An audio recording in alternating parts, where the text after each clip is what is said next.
Livro A Confissão, Monsenhor de Ségur. Prefácio. O nome Monsenhor de Ségur deveria dispensar a apresentação. Em épocas católicas, o nome da família de Ségur era bastante conhecido, até mesmo aqui no Brasil, e sempre foi como um selo de garantia de escritos profundamente católicos. Os livros de Monsenhor de Ségur estavam nas mãos dos adultos e os de sua mãe, a Condessa de Ségur, nas mãos das crianças. Louis Gaston de Ségur nasceu em 1820, em Paris. Sua mãe, Sophie Rothschild, a Condessa de Ségur, escreveu numerosos e excelentes livros infantis para forjar a moral católica na alma dos pequenos.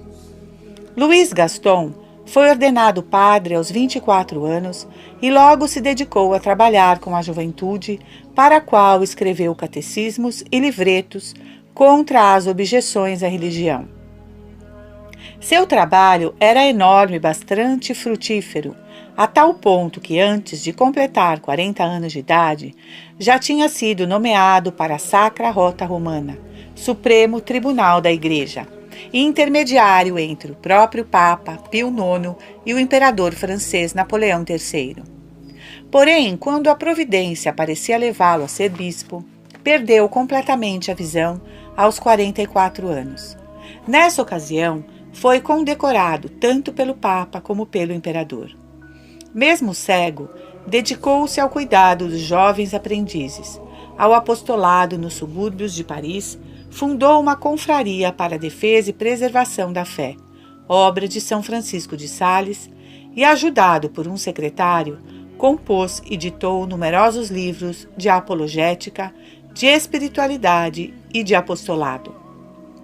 Morreu em 1881. O título deste livro já anuncia o seu conteúdo. Trata-se de uma defesa da confissão contra os recalcitrantes. A tarefa é nobre. Porém, embora este excelente livro seja como um bom mapa que conduz ao destino desejado, desde o começo é preciso estar advertido dos obstáculos e perigos. Deixe-me explicar melhor. Certamente a confissão não tem perigos em si, nem o livro, mas não vivemos nas mesmas circunstâncias que seu autor. Em tempos de Monsenhor de Ségur, embora houvesse oposição à Igreja por parte dos seus inimigos, um sacerdote sabia para que tinha recebido o caráter sacerdotal. Hoje, muitos padres perderam a razão do seu sacerdócio e não sabem mais a teologia que deviam conhecer. Consequentemente, administram mal os sacramentos ou não entregam a boa doutrina e a boa orientação que deveriam dar, ou pior ainda, cometem ambas faltas. Em certo trecho, Monsenhor de Ségur diz: não faltam padres e bons padres no país. Ironia da história. Faltam padres e faltam ainda mais bons padres. E, infelizmente, padres com formação deficiente sobram. Já nos anos de 1950, o padre Leonardo Castellani dizia que, na Argentina, faltavam 100 padres, mas sobravam 200. Se um anjo atualizasse esses números para o Brasil e viesse nos contar, seria assustador. Corresponde, então, que o leitor saiba bem o seu catecismo para assegurar-se de que realmente faz uma boa confissão ou para saber discernir quando tiver a infelicidade de deparar-se no confessionário com um padre que deu maus conselhos e uma absolvição duvidosa ou inválida. O que é preciso ter em conta, pois, ao se confessar? O livro de Monsenhor de Ségur não é um catecismo. Ele estimula a confissão, mas não se detém a explicar o que é necessário. Recordemos então. A matéria da confissão. Todo sacramento tem uma matéria sobre a qual versa. A matéria do batismo, por exemplo, é a água batismal. Qual é a matéria da confissão? A matéria que chamamos remota são os pecados cometidos depois do batismo. Se uma pessoa não tem pecados, não tem como se confessar. A Virgem Maria não podia se confessar, não tinha pecados. Mas essa matéria deve estar disposta, de certa forma, à matéria próxima. São os atos do penitente em ordem à confissão. O arrependimento ou contrição, a acusação ou confissão que fazemos ao padre no confessionário e a satisfação ou penitência que cumprimos. Os confessionários modernos são salas de terapia, ambientes para conversar com o padre e nos levam a esquecer que a matéria próxima é necessária. Não basta falar sobre os pecados cometidos, é preciso fazê-lo com arrependimento. É espantoso ver penitentes que narram seus pecados, mas que não dão mostras suficientes de arrependimento. Falta a matéria próxima. A forma. O penitente cometeu pecados e está arrependido. Vai ao confessionário. Se o padre disser palavras como Deus tem de piedade de ti, perdoe os teus pecados e tenha misericórdia, não o absolveu. A forma consiste nas palavras que o ministro diz sobre aquela matéria para fazer o sacramento. A confissão foi instituída por Nosso Senhor, de modo bastante claro. Recebei o Espírito Santo. Aqueles a quem perdoardes os pecados serão perdoados. Aqueles a quem os retiverdes serão retidos. João 20, 22 seguintes. Contando com esse poder, ao ver o penitente bem disposto, o padre deve dar a absolvição conforme ensina a Santa Igreja. E o essencial é isto: eu te absolvo dos teus pecados, em nome do Pai, do Filho e do Espírito Santo. A forma é bem clara, e cada trecho merece meditação. Quem faz o sacramento? Eu, o padre. O que o padre faz com esse sacramento? Absolvo. Absolve do quê? De uma sanção civil? De uma penalidade canônica? Absolvo-te dos pecados. E com que autoridade faz isso? Em nome do Pai, e do Filho e do Espírito Santo. A forma é bem clara. Nos dias de hoje, infelizmente, não é raro encontrar padres que desconhecem a teologia ou até o catecismo básico e que, ao invés de darem a absolvição com as palavras ensinadas pela Igreja, sem importar se dizem latim, português ou outra língua, desde que diga a forma certa, dizem qualquer outra coisa. Às vezes dizem uma oração pedindo a Deus que tenha misericórdia do pecador, talvez que o console e dê força. Pode até pedir a Deus que perdoe seus pecados e mazelas. Mas se não disser, eu te absolvo dos teus pecados, a absolvição é no mínimo duvidosa, quando não inválida. Caro leitor, se você for se confessar e o padre não lhe der a absolvição da forma correta, tenha bem claro: não posso mais confessar-me a este padre. Sou católico e preciso ter a certeza de receber os sacramentos corretamente. Não posso me expor ao risco da dúvida. Vimos as disposições do penitente, matéria, e as palavras do padre ao absolver, forma. E ainda não tocamos no tema dos conselhos dados pelo confessor, que muitas vezes são desastrosos. Creio que aqui está o obstáculo mais grave. Mas isso não é mais pecado, dizem eles. Esse infeliz comentário faz com que o penitente se acomode em sua situação pecaminosa.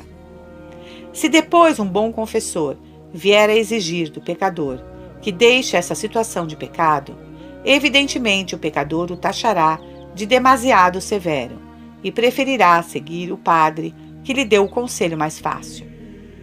Como a estreita a porta, apertado o caminho que leva à vida eterna, e raros os que a encontram. São Mateus 7,14. Quanto à penitência dada na confissão, que tem um caráter expiatório, algo que oferecemos a Deus em compensação da pena temporal devida pelo pecado, já ouvi histórias a respeito de penitências grotescas, como não usar mais copos descartáveis ou não jogar lixo no chão.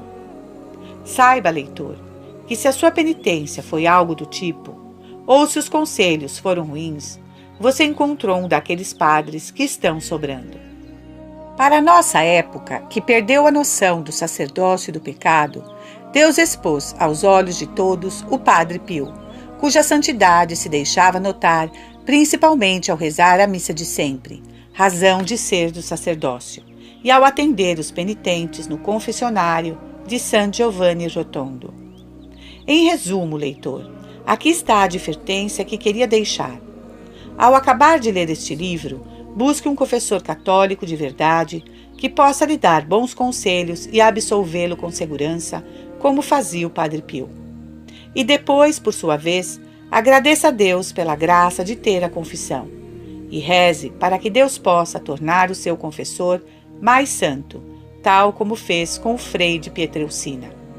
Assinado um sacerdote católico. Capítulo 1. O que é a confissão? Confissão significa declaração. A confissão é a declaração que devemos fazer de nossos pecados a um padre, a fim de obter o perdão do bom Deus. Confessar-se é procurar um padre, ministro de Jesus Cristo, e lhe declarar com sinceridade e arrependimento todas as faltas que tivemos a infelicidade de cometer. As pessoas que não se confessam têm da confissão as ideias mais equivocadas e extravagantes. Uma senhora protestante que pedia reiterados conselhos ao bom Monsenhor de Chevaux, bispo de Boston, dizia-lhe certo dia quanto a confissão lhe parecia absurda. Não tanto quanto você pensa, respondeu-lhe sorridente o bispo. Na verdade, a senhora sente o valor e a necessidade dela, pois há bastante tempo que se confessa a mim sem que perceba. A confissão não é senão a confidência das dores da consciência, as quais você me conta para aliviar-se. Aquela senhora não tardou em se confessar de bom grado e tornar-se católica. Contudo, nada é mais natural que a confissão. Voltaire, testemunha insuspeita, admitia em um momento de lucidez: não há, talvez, instituição mais útil que a confissão, escreve ele. A maioria dos homens, quando cometem faltas graves, naturalmente sentem remorso. Se há sobre a terra algo que os consola, é a faculdade de se reconciliarem com Deus e com si próprios. Portanto, quando nos confessamos, aliviamos a consciência dos pecados que a desonram e obtemos no sacramento da penitência a paz de coração e a alegria de alma. Capítulo 2. É absolutamente necessário se confessar? Claro que é, meu caro amigo. Não é preciso nem dizer. É o bom Deus quem quer, e Ele é o soberano. De nada adianta chorar, xingar nem reclamar. O bom Deus quer que nos confessemos. Ele mesmo instituiu a confissão, e o que ele determinou não se pode mudar.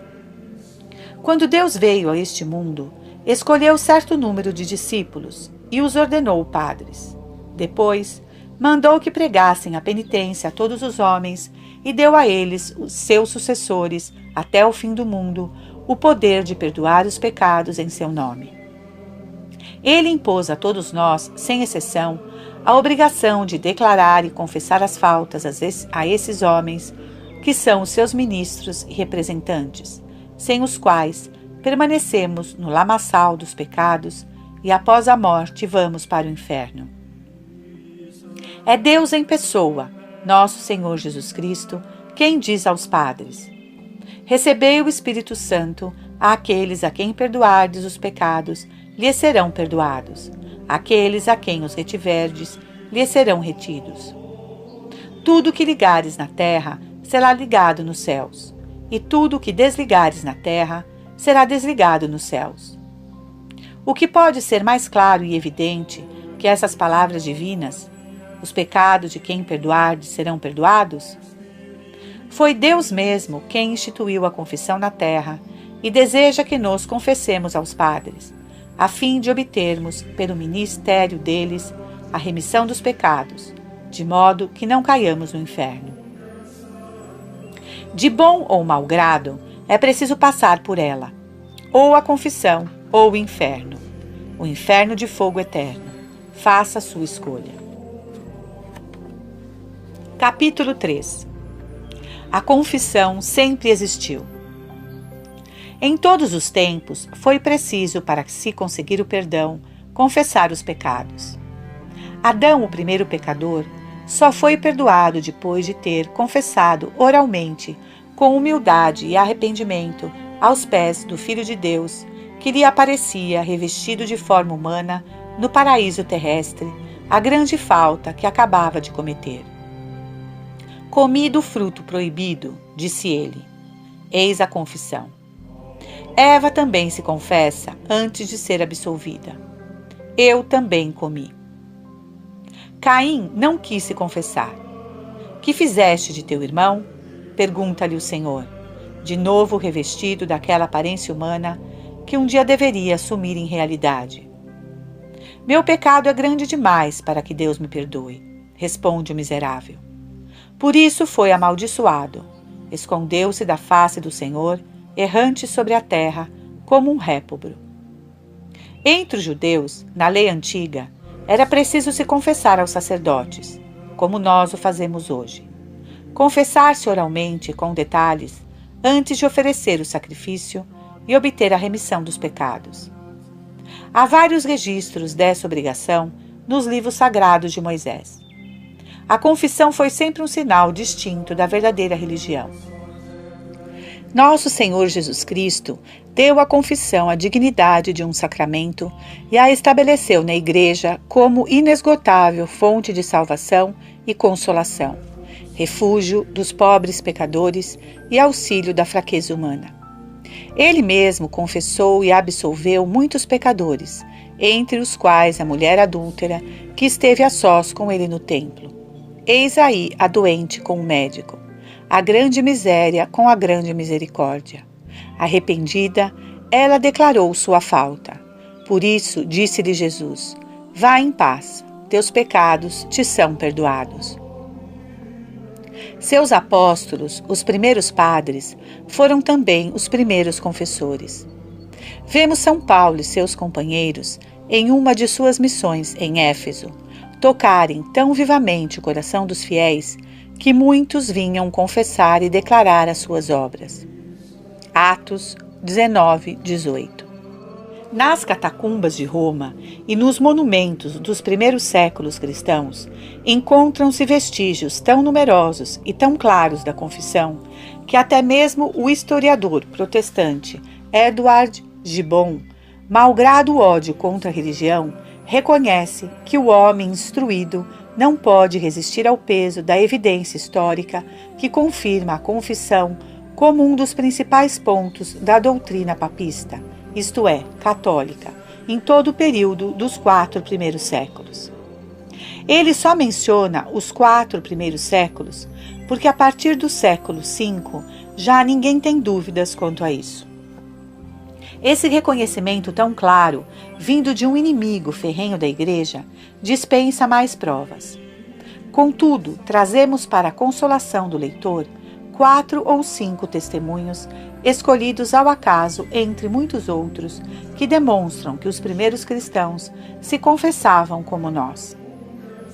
No século I, o Papa São Clemente, batizado e sagrado por São Pedro em pessoa, ensinava a seguinte regra: quem cuida da própria alma não se envergonha de confessar ao padre os sentimentos de inveja e outras faltas que penetraram secretamente no coração, a fim de que receba do sacerdote a cura pela palavra de Deus. É assim que ele chama a absolvição, e pelos conselhos salutares. Também no século I, enquanto São Paulo ainda era vivo, São Dionísio, discípulo do grande apóstolo, que o ordenou o primeiro bispo de Atenas, repreendia com veemência um cristão chamado Demófilo, que havia maltratado um pobre pecador, o qual se jogara aos pés de um padre para confessar os pecados. O pobre homem, diz ele, implorava e dizia que viera procurar um remédio para seus males, e tu não só o repeliste, mas menosprezaste o bom padre que tivera compaixão daquele penitente. Entre os autores cristãos do século II e III, o célebre Orígenes, cuja ciência era estimada em todo o mundo, fala com clareza e insistência sobre a confissão. Se nos arrependermos de nossos pecados e os confessarmos não só a Deus, mas a quem pode remediá-los, os pecados nos serão perdoados. Diz ele também: quando o pecador acusa-se a si mesmo e se confessa, ele vomita o pecado e extirpa a causa do problema. No entanto, quando quereis confessar-vos, fazei de maneira que o médico, a quem vós declarais o motivo de vossa enfermidade, possa compadecer-se de vossas dores e compreender o estado de vossa alma, para que seja para vós um médico hábil e compassivo, e que vos dê conselhos sábios.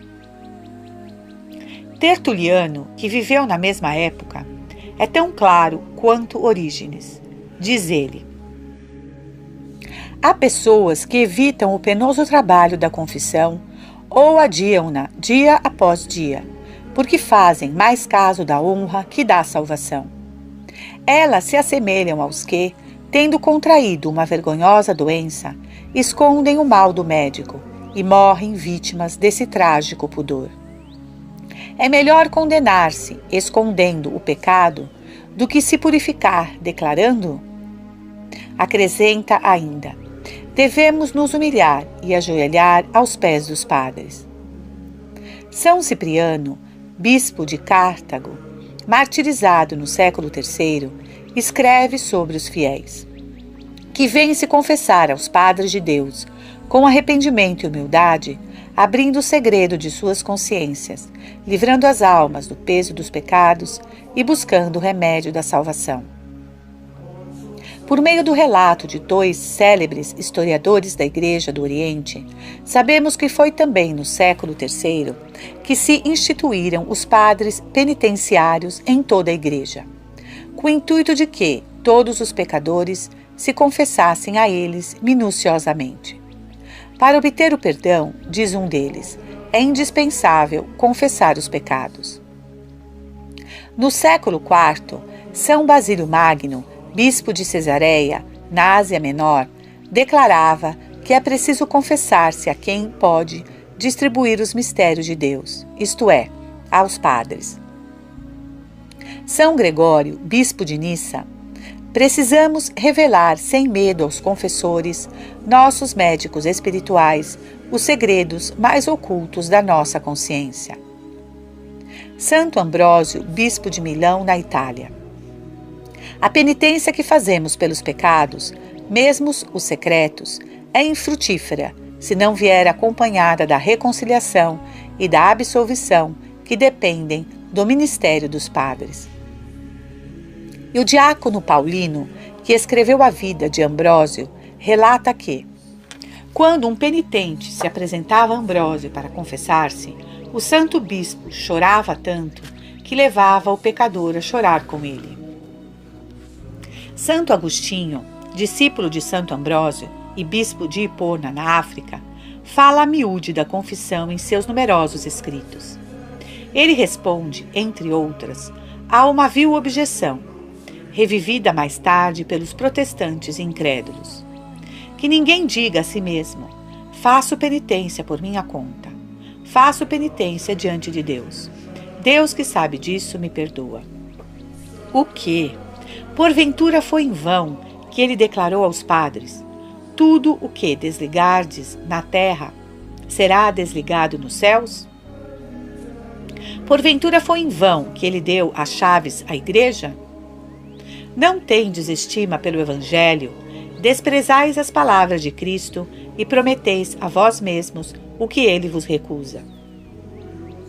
Enfim, poderíamos citar indefinidamente frases como essa, mas, para terminar, lembremo-nos do belo testemunho do grande arcebispo de Constantinopla, São João Crisóstomo. Os homens receberam de Deus um poder que não se concedeu aos anjos nem aos arcanjos.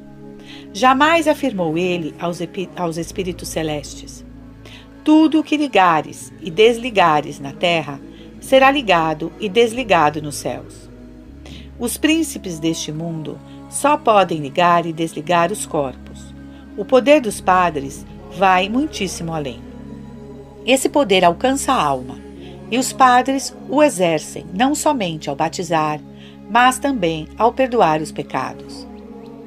Não nos envergonhemos, portanto, de lhes confessar nossas faltas. Quem se envergonha de contar o pecado a um homem e não quer se confessar, será coberto de humilhação no dia do juízo, na presença do universo inteiro. Pergunto aos senhores: não é isso o que os padres pregam e ensinam até os dias de hoje? O ensinamento da Igreja nunca mudou neste ponto, assim como não mudou nos demais. Para o homem de boa fé, é evidente que os homens sempre se confessaram e que a confissão sempre foi considerada uma instituição divina e uma necessidade absoluta. Capítulo 4. A confissão é uma invenção dos padres? É óbvio que não, pois é uma invenção de Deus. Se você é o inventor de uma máquina, fica evidente que quem a inventou não fui eu. Ora, a patente de invenção da confissão está registrada com todas as letras no Evangelho, como acabamos de ver. Se a confissão fosse invenção de um padre, em primeiro lugar não encontraríamos traços dela no tempo dos apóstolos e dos mártires, de cuja honestidade ninguém duvida. Ademais, encontrar-se-iam os vestígios de uma tal inovação ao longo da história. Uma invenção que afetasse todos os cristãos do mundo não chamaria de maneira notável a atenção pública? Não surgiriam reclamações de todas as partes? Conhecemos a época exata da invenção de todos os progressos industriais, de todas as instituições civis e políticas, entre outras. Conhecemos os nomes dos autores e dos inventores do jogo de cartas, do bingo, da polca, do isqueiro e das descobertas mais insignificantes. Por que só a origem da confissão escaparia a essa lei universal? Isto é impossível, é absurdo. Os protestantes tentaram algumas vezes indicar a origem dela, mas se cobriram de ridículo perante a ciência. Ainda há pouco, ouvimos um correligionário deles, o célebre historiador Edouard Gibbon, confessar sem rodeios que a confissão remota até o berço do cristianismo. Você acredita que o padre se diverte com a confissão? É realmente uma bela invenção esse ministério, penoso e laborioso, que lhe desgasta a saúde, fadiga o espírito, cria 1000 desgostos e temores, encarrega-o de imensa responsabilidade e atrai até ele os coléricos, os rancorosos e todos os patifes. Quantas pessoas amariam os padres que se eles não as confessassem? Além disso, se os padres tivessem inventado a confissão, não é evidente que teriam começado por se excluírem da obrigação de confessar-se? Saiba que a confissão é tão penosa para eles quanto para você, pois eles são homens iguais a você e conservam sob a sublime dignidade sacerdotal não só as falhas humanas, mas também o amor próprio, que recusa sempre humilhar-se. Quem inventou a confissão, inventou os padres. Transmite-lhes os poderes divinos e, pelo ministério sacerdotal, salva os homens ao perdoar os pecados. Olhe o crucifixo. Aí está o único inventor da confissão. Capítulo 5. Por que não basta só se confessar a Deus? Não basta porque Deus não quis assim. Não há outra razão, e esta vale mais que qualquer outra. Os fariseus queriam ir direto a Deus sem passar por Jesus Cristo, mas Jesus Cristo lhe respondia: não se chega ao Pai senão por mim.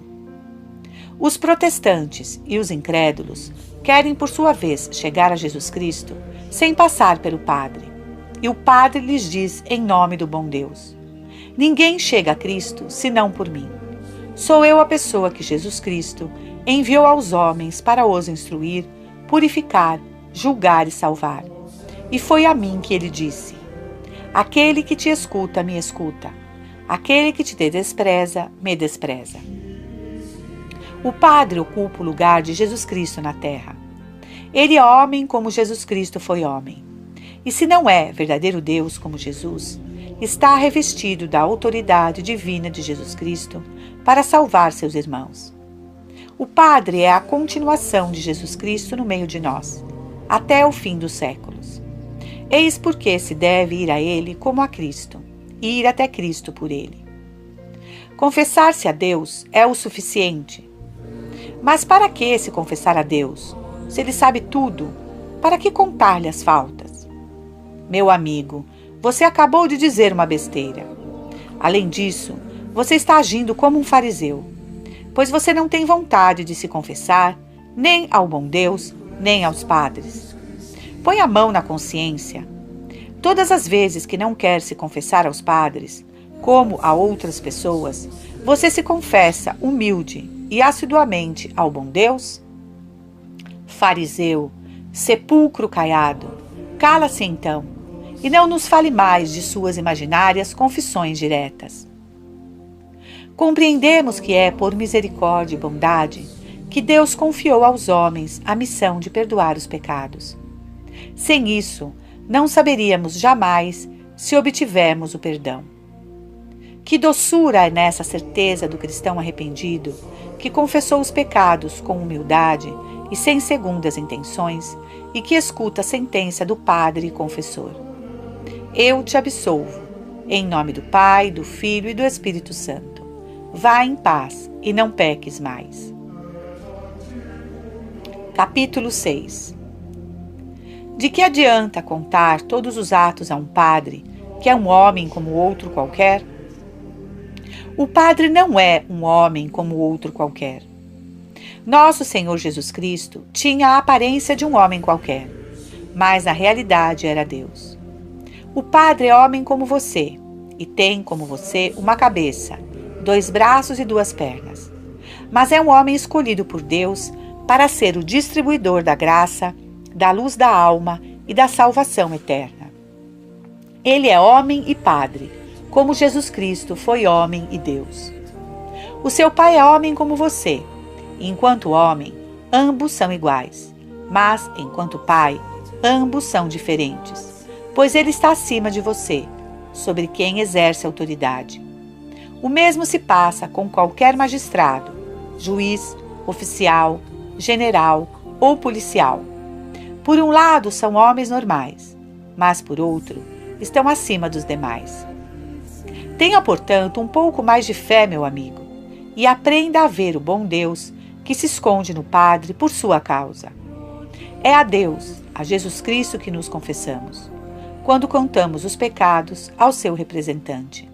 E é Deus, Jesus Cristo em pessoa, que nos perdoa, quando o Padre nos dá em seu nome a absolvição sacramental. O Padre, enquanto tal, é o próprio Cristo, sacerdote eterno e soberano. Capítulo 7. Eu tenho honra, não quero me humilhar, ajoelhando-me diante de um padre. Satanás também não quis se humilhar, reconhecendo Cristo por mestre, e como castigo, foi precipitado no inferno. Você tem honra. Será que nós, os cristãos, não a temos? Nós que nos confessamos e servimos a Deus? Será que não tinham honra Turenne, Bayard, du Guesclin, o grande Condé, Henrique IV, Luís XIV e tantos outros grandes nomes? No entanto, eles se confessavam. Confessavam-se frequentemente de joelhos, às vezes sob os olhares de seus soldados e colegas. Assim como eles, nós temos o sentimento de honra, e assim como eles, temos também o sentimento de dever. Você tem honra. Diga, pois, ao orgulho e à vaidade para irem embora de uma vez. Não deixe que o enganem. Você é orgulhoso como um pavão, e por isso não quer se confessar. Se permanecer em seu orgulho tolo, será punido como seu pai, o demônio, príncipe dos orgulhosos e réprobos. Quando me humilho e confesso as faltas com arrependimento sincero, longe de me degradar, na verdade me elevo da degradação em que minhas faltas me haviam abismado. É o pecado que é desonroso e degradante. A confissão que nos livra do pecado é, ao contrário, a restituição da honra, da minha verdadeira honra, que reside em uma consciência pura. Um pecador ajoelhado aos pés do Padre é um homem soerguido e merecedor de toda a honra. Mas se persiste orgulhosamente escondido no pecado, permanece na desonra, na degradação e no mal. Aquele que se humilha será elevado, diz o Evangelho. Aquele que se orgulha será humilhado. Além disso, lembre-se do que já dissemos várias vezes. Quando me confesso, não me ajoelho diante do homem, mas diante de Cristo. Porventura, ajoelhar-se aos pés de Deus é degradar-se? Capítulo 8. Não preciso que um padre venha meter o nariz nos meus negócios. Infelizmente para você, o bom Deus quer que ele meta o nariz. Por isso você precisa passar por ele. Seus negócios, meu caro, no que toca à ordem da consciência, são negócios do Padre.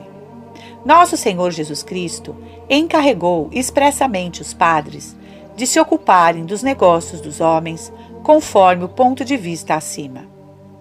O padre não só tem o direito, mas o dever rigoroso, de primeiro ensinar detalhadamente o que você deve fazer e o que deve evitar, o que é bom, o que é mal, o que é permitido e o que é proibido. Depois, o dever de lhe estimular, por todos os meios, correndo o risco de causar aborrecimentos e impaciências, a servir a Deus fielmente e a evitar, nos seus negócios domésticos, comerciais, financeiros, etc., tudo aquilo que proíbe a lei do soberano mestre, que é Deus.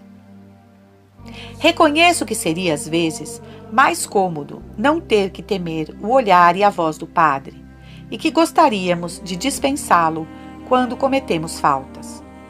Mas é justamente aí que mais se precisa dele, como o garoto que corre nas ruas ou no campo, roubando frutas e fazendo todo tipo de traquinagens em vez de ir à escola. Ou o estudante que lê livros nocivos, inicia revoltas e faz tudo o que não deveria e nada do que devia fazer. O digno dono de armazém que altera o preço das mercadorias e aumenta o peso dos produtos na balança. O amável rapaz que deseja seduzir uma inocente trabalhadora. A servente ou a empregada que comete pequenos roubos. A cozinheira que às escondidas enche o bolso à custa do patrão. O íntegro comerciante de vinho, que é amigo do pau campeche com que tinge o mau vinho, e homem tão devoto que chega a batizar e rebatizar de propósito a bebida de todos os barris. O grande comerciante que engana metade dos clientes, e o pequeno que os engana a todos. O bom advogado, mestre da trapaça e criador de processos. O investidor egoísta, que esquece a esmola do pobre. A mulher mundana, que vive em intrigas amorosas e busca o céu dos confortos. E etc. Toda essa gente, tenha certeza, repete em coro: não preciso de um padre metendo o nariz nos meus negócios. As pessoas de bem, os bons cristãos, ao contrário, só veem vantagens na confissão. Elas são felizes, pois no padre descobrem um apoio, um conselheiro fiel, um amigo descompromissado, que os guia no caminho do bem e os ajuda a sempre enxergar com clareza suas consciências. Quando um filho diz ao pai: não se meta na minha vida, é mau sinal, não para o pai, mas para o filho. E a experiência demonstra que, nesse caso, sempre existe um problema maior por trás.